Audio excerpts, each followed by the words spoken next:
So I don't think that a lot of people today really understand. For example, if you when you're looking at modern warfare, and you have a 10% casualty rate, to us it would look like a bloodbath. But in the Civil War, there were battles with 40 and 50% casualty rates, and sometimes even higher. Hmm. Large numbers of men dying in relatively short periods of time. How could it not, in many instances, result in ghosts and hauntings? Oh, I agree. I think whenever you have a lot of emotion, a lot of energy expended, um, that's the most likely cause of activity. And the Civil War probably is the single biggest episode that fits that criteria in our history, even more so than the Revolution. Um, we in this area, there's all kinds of stories. People will say, they saw a Civil War soldier walking through a field, and they'll say, "But there wasn't a battle there." Right. And my answer always is, we really don't know, because there were so many skirmishes, so many guerrilla fights, and people, they weren't sitting down with pen and paper all the time writing everything out in detail. We know some of the things that happened, but not everything, and they didn't always have the materials to even record, well, we were at this is that spot, and this happened, and 3 men died. Right. So yeah, I mean, Yeah, it's that's a very that's a common. good that's a great point because even the Civil War is documented fairly well through photography. Uh, Mhm. Photography at that time was still thought of as a relatively new technology, Mhm. and you were talking about very large, cumbersome equipment that there were relatively few people trained to use. Right. And so it's amazing that we have the photographs that we have.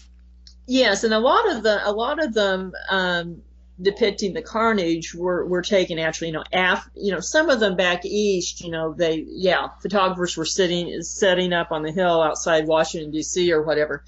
Um, but further west, you didn't have a lot of photographers, so there aren't always a lot of pictures of what happened out here. Um, but when you do have pictures, even back east, a lot of times they're pictures that were taken in the days following the battle. Right. So you tend to have pictures of where you had thousands of people die, but we weren't able to record um, the smaller incidences or the lynchings, things like that. And that happened a lot around here. You know, a party would come to a house, drag the man out, and Oh yeah. hang him, Oh yeah. and the wife and kids would know most of the party in the lynching party because they were neighbors. Neighbors. Yeah. Yeah, and so yeah, it's really just amazing. You know, Um, I, Go ahead.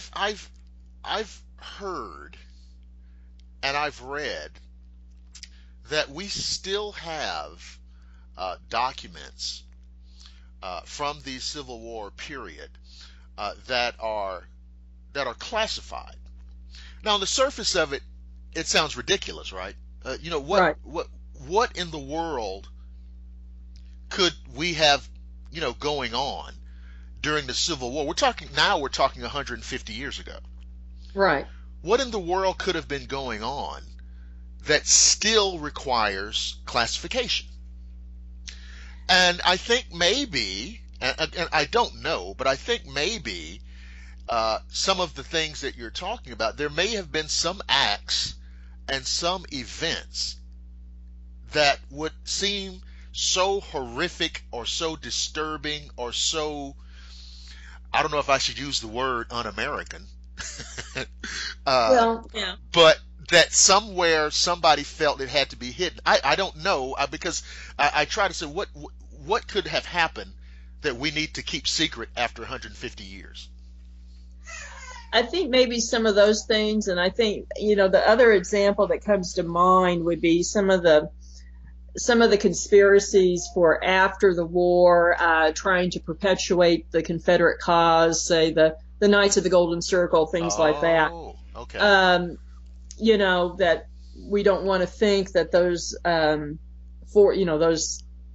those kind of forces are going on, and maybe still going on, according to some people. And so, but yeah, there were horrific things, and even some of the things that are known, but not known well. Right. I mean, just at Joplin, Missouri, actually, a little incident happened that really affected the rest of the war that most people never know about. It's called the Raider Farm Massacre and the burning of Sherwood. Because we hear a lot about the 101st and the 54th Massachusetts, the black units. Yes. But they weren't the first black units in the war. The first black units were actually raised in southeast Kansas, and most of them were runaway slaves from southwest Missouri. Right. And they saw the first combat too, right, and which usually isn't talked about. And they performed very well.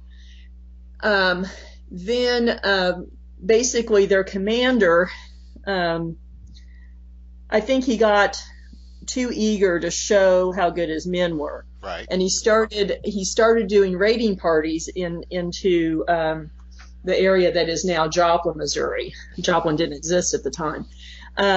But it was also a very strong Confederate area and the home base for the partisan rangers of the Confederacy here that basically patrolled southwest Missouri down into Oklahoma and Kansas. And though politically I don't agree with them, a lot of what they did was try to protect farms and civilians. Right. That was a big part of what they did. And they so the Union commander out of Baxter Springs, Kansas, decided to try to draw them out. And one of the Confederate, I think he was a colonel, he was off fighting in the regular army. His farm was in what is now northern Joplin, and they decided we're going to go make an example of Colonel Raider. Okay. So they marched a bunch of troops in, seized the farm, seized food supplies and other things, animals and so forth. And then they were surprised by the Bloody Spikes, which was a guerrilla unit that was in control here. And there was fighting. About 13 of the black soldiers were killed. And then fighting kind of went off into the woods, etc. Someone got back to command, and their commanding officer, Williams, came out the next morning, and he was mad because some of the bodies seemed to have been mutilated, and it's never been clear whether the guerrilla fighters did that or local residents. But his reaction kind of set the tone for the rest of the war in a lot of ways for relations regarding black prisoners. Right. He took all the bodies, put them in the farmhouse, then shot a civilian that was suspected of being a Confederate. He had actually been arrested and taken to a fort in Kansas and had been released and was walking home when they got him. And they put all the bodies in the farmhouse and set it on fire. It's pretty much the only example of burning your own soldiers of the Civil War. Yeah. My Because goodness. usually, if you could load the bodies in the wagon, you took them back to the fort, or you did a mass grave on site. And so he did that, burned the farmhouse to the ground, and then ordered that every building within 5 miles be burned. Just to Make a point. yeah. Well, they were trying to draw out the leader, and Yeah. his name was Tom Livingston. Actually, no direct relation to me, but Right. And it was his men who had responded, because they hadn't been able to capture him, and that was sort of the goal in doing this. But he reacts by doing that and burning the bodies. And Good Lord. but the Confederates had a couple of prisoners they had taken. And Major Livingston tried to get an exchange. I'll release your 2 black soldiers if you release 2 of my men. And they wouldn't. Williams wouldn't do it. Okay. And this basically led to the execution of a soldier on each side.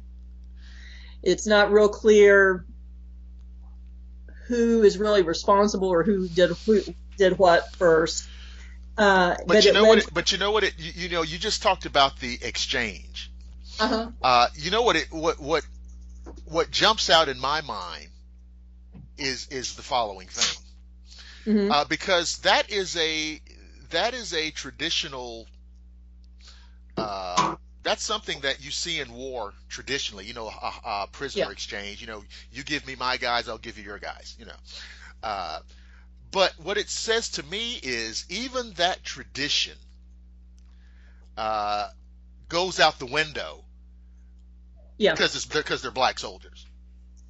Well, and you have to wonder about that, because the federal troops accused the Confederates of killing one of their soldiers. There was a lot of evidence that a meat vendor who they would purchase supplies from came into the camp, and he was drunk and started shooting, and the guy got killed. And Williams and Livingston even met and tried to work something out, and Williams just said no, and so he marched out a Confederate at Fort Scott in Kansas, about 50 miles from here, and executed him. Good And Lord. all of this led to Lincoln's policy of basically an eye for an eye. That if you kill ours, we're going to kill yours. Yeah.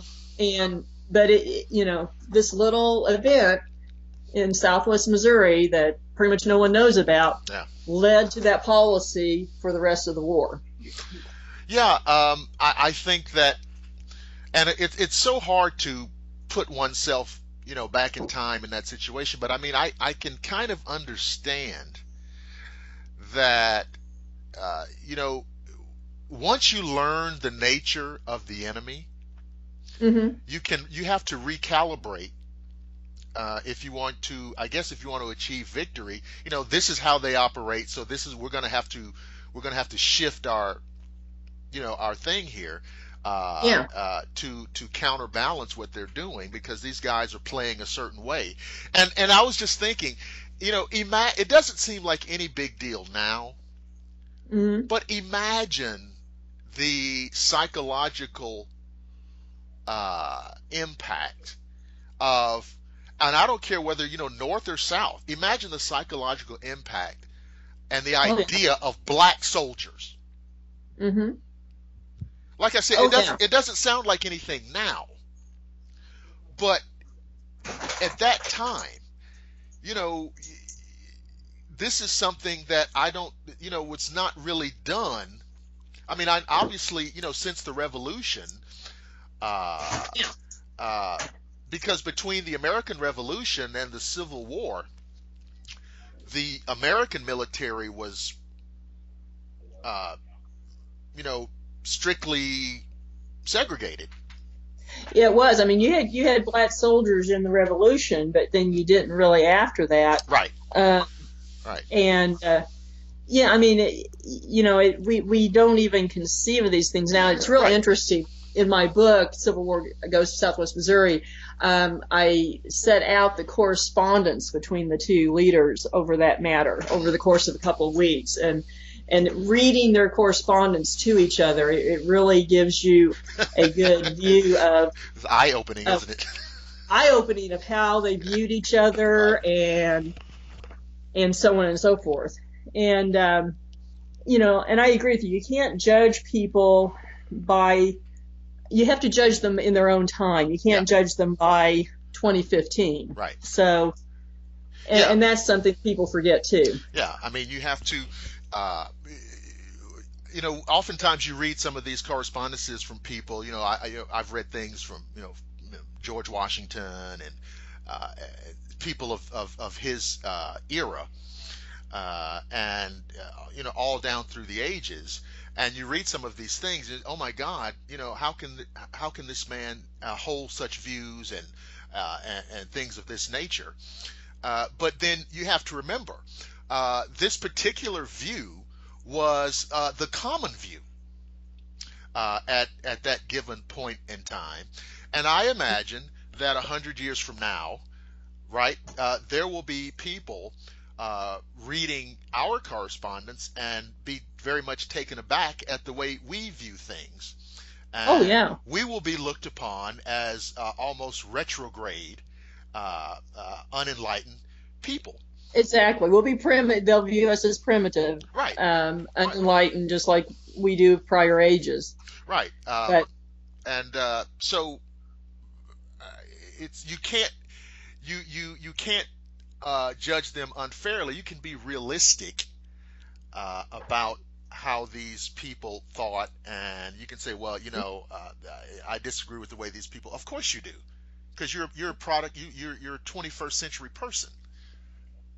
Um, exactly, yeah, it's like us going back 1,000 years and saying, "How could you do this or that?" or "Why did you start the Crusades?" I yeah. mean, Let's find somebody to ask that, right? Let's, because I really want to know why you started that whole thing, right?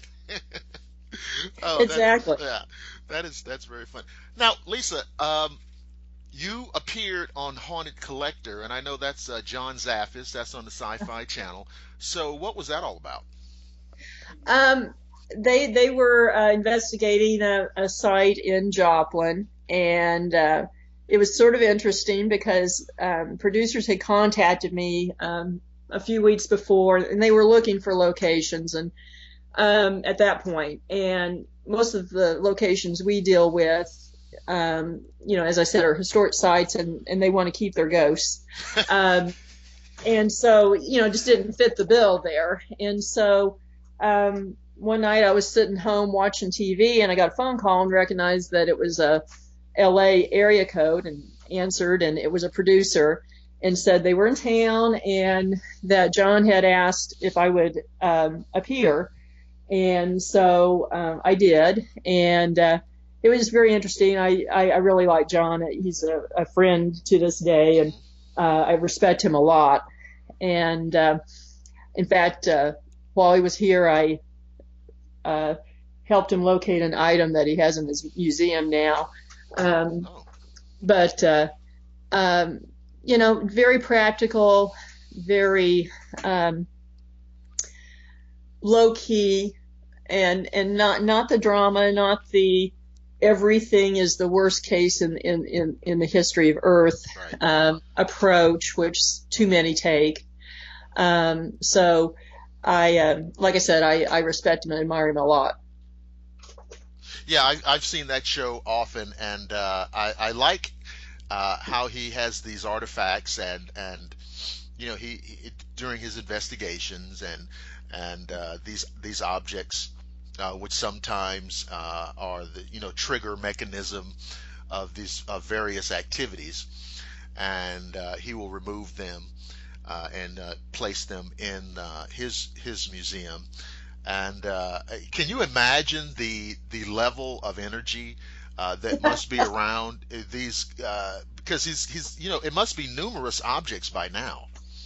Oh yeah, I mean I've seen pictures of it that it really does look it's a museum. There's all kinds of displays and um, yeah, I'm sure it can be interesting at times. I know that he um, does different things for protection, etc. But um, I'm sure it can be interesting. Yeah, I just that's when the sun goes down, it must be quite an experience. Now, uh, we haven't talked about the paranormal science lab. Hmm. So now it says that it focuses on researching historic sites. Hmm. I mean, we work with private homeowners and individuals as well, but our focus has sort of become historic sites and working with them, um, turning what sometimes they view as a liability or a detractor of being haunted into something that is useful for them and turning it into something favorable. And most of the sites that we work with don't receive public funding or support, Hmm. so they're often struggling to keep the doors open Right. and to maintain the properties and preserve them. And so those are the things that we tend to focus on these days. Okay.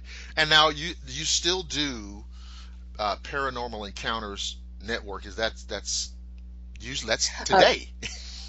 well, actually, we just recently, I mean, we just changed, and Okay. I think I think that just didn't get to you, but we just moved to DTM Wicked Radio, Okay. All right. and Uh, when we're on Friday nights now. oh, you're on Friday nights. Okay. All right. So now, how do people find that? Just go to dtmwickedradio.com. Hmm. Our show is on 8 p.m. Eastern, 7 p.m. Central, and I'm the co-host, and my co-team leader, John Emmett, is the other co-host. And we have roundtables with our team as far as different topics, and some weeks we have guests in and talk about whatever we find interesting in the paranormal and the unexplained. Okay. Right. Now here's a something fun I wanted to let you talk about. I know that you and our friend Annette have formed French Point Publishing. Yes. And I just love this idea. So tell all the listeners about this project. Well, Annette and I've known each other for a few years, and we both have had contact with publishing in different ways. Her more from PR end and the business end, and I years and years ago I managed bookstores, worked for Barnes and Noble, Oh, etc. I have a background in distribution and so forth, so I kind of understand the business. And of course, I had several books published, and but about a year ago, we started talking about the fact that there's a lot of good stories out there, and people that have a hard time navigating the process and sort of the ocean of what do you do, how do you get a publisher, oh and yeah, it could uh, be a mess. it's it, Yeah, it can be very daunting. It yeah. really can because um, unfortunately, the pressures of the business aren't anymore that they're looking for talent.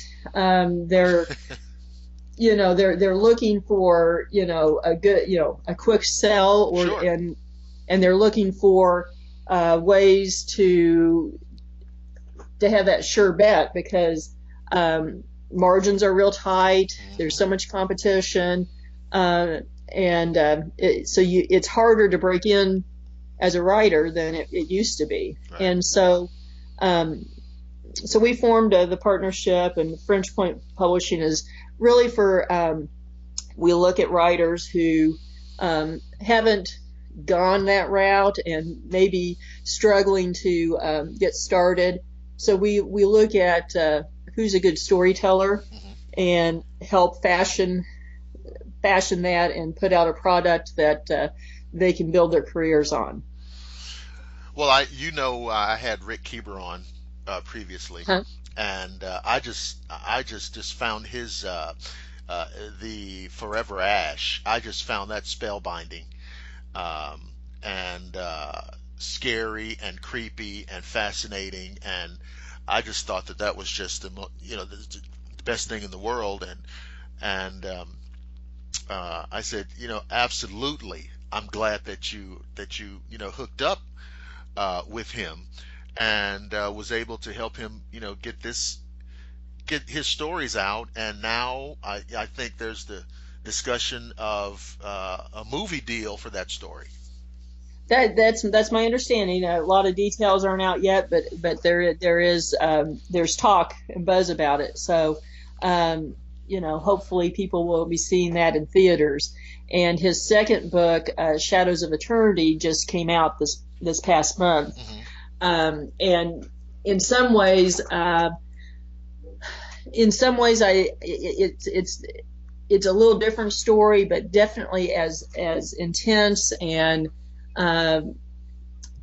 compelling of a story that as Forever Ash. Just it's I actually in the process of editing it and everything actually shed a tear or two. So Oh yeah. yeah, Oh yeah. it was. As he told me about it, I was like, oh my, just stop. Yeah.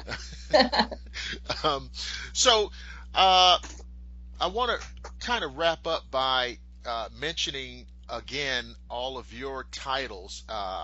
So you have Civil War Ghosts of Southwest Missouri, Haunted Joplin, Missouri's Wicked Route 66, and Haunted Carthage, Missouri. Now, are these still books that are in print? Can we still get? How do we get these? Amazon, or how do we get these? You can they're available online. All the major booksellers, Mm-hmm. Barnes and Noble, Amazon. Your local stores can order them, or if you're in the Missouri area, a lot of stores carry them in stores. So yeah, basically, if you don't find it online, you just ask your local bookstore and they can order it. And what would you say to speaking of French Point Publishing, what would you say?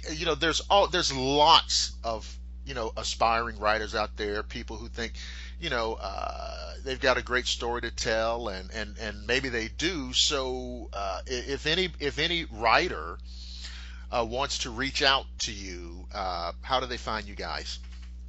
They can find us. Website is FrenchPointPublishing.wordpress.com, or they can find us on Facebook, just under French Point Publishing. If they contact me through any of my sites, they can get to me as well. But we look at all genres and provide support services to authors. So I would encourage anyone that is looking to get a hold of us, and we'd be happy to talk to them and see what we can do. Absolutely. So this has been a fantastic show. Now, what I'm going to do, Lisa, if you don't mind, I want you to hold on after we are off the air for a little post-game talk.